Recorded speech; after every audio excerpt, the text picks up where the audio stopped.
বাংলাদেশে তো বাংলাদেশ থেকে প্রতিনিয়ত ফ্লাইট হয় সৌদি আরবে আসার জন্য। তো আপনাদের কি ধারণা আছে যে প্রতিদিন গড়ে কতজন মানুষ সৌদিতে আসে?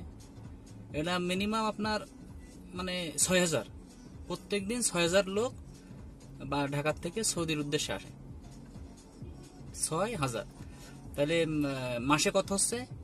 ৩১৮, ১,৮০,০০০ লোক প্রতিনিয়ত আসতেছে সৌদি আরবে। এর ভিতরে ১,৮০,০০০-এর ভিতরে আমার মনে হয় না যে ১০,০০০ও দক্ষ কর্মী আছে। ১০,০০০ হবে বলে মনে হয় না দক্ষ কোনো কর্মী বাংলাদেশ থেকে সৌদি আরবে আসে। এবার আসার পরে কি হয় যে কোনো কাজ নেই, তো বোঝে না, পারে না, বাংলাদেশে খাইছে আর ঘুরছে। সন্ধ্যাবেলায় গাজার আসরে, সিগারেটের আসরে, সকালবেলা স্কুল কলেজ বাদ দিয়ে মেয়েদের পিছনে। এটা বাস্তব, মানতে হবে, এটা রাগ করার কিছু নেই, রাগ করলেও করার কিছু নেই, এটা বাস্তবতা। এবার দেখেন, এরা আসবে, আসার পরে কাজ পাবে না, রোডে ঘাটে ঘুরবে, এই হচ্ছে বিষয়। এবার কি বলবে যে সৌদিতে কাজ নেই তা নেই।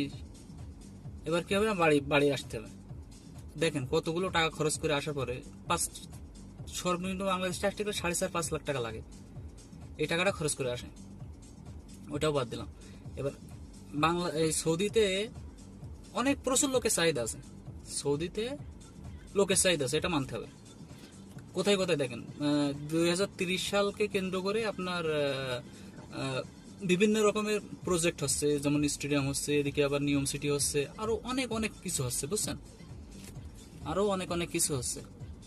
তারপরে আবার রেড সি, এগুলো ইত্যাদি। হ্যাঁ, এখন এই জায়গায় তো লোক লাগবে।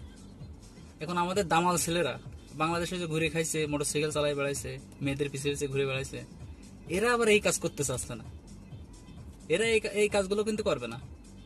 এদের দরকার হচ্ছে কপি শপের কাজ দরকার, তারপরে আপনার মার্কেটের কাজ দরকার, তারপরে আরো কি কি কাজ, মানে ঘুরে বেড়াবে, বেতন দেবে, এসির মধ্যে থাকবে, যতক্ষণ শুয়ে থাকবে ততক্ষণ বেতন আর চলবে, এমন কাজ আমাদের দামাল ছেলেদের দরকার। এই জন্য এই ভিডিওর মাধ্যমে আমি সৌদি সরকারের কাছে রিকোয়েস্ট করব যে আপনি প্রত্যেকটা গলিতে, মহল্লায়, সব জায়গায় এসি লাগাই দেবেন, সব জায়গায় কফি শপ থাকবে, সব জায়গায় মনে করেন যে আপনার শপিং মলে সব জায়গায় এসি লাগানো থাকবে, যাতে আমাদের দামাল ছেলেরা এসে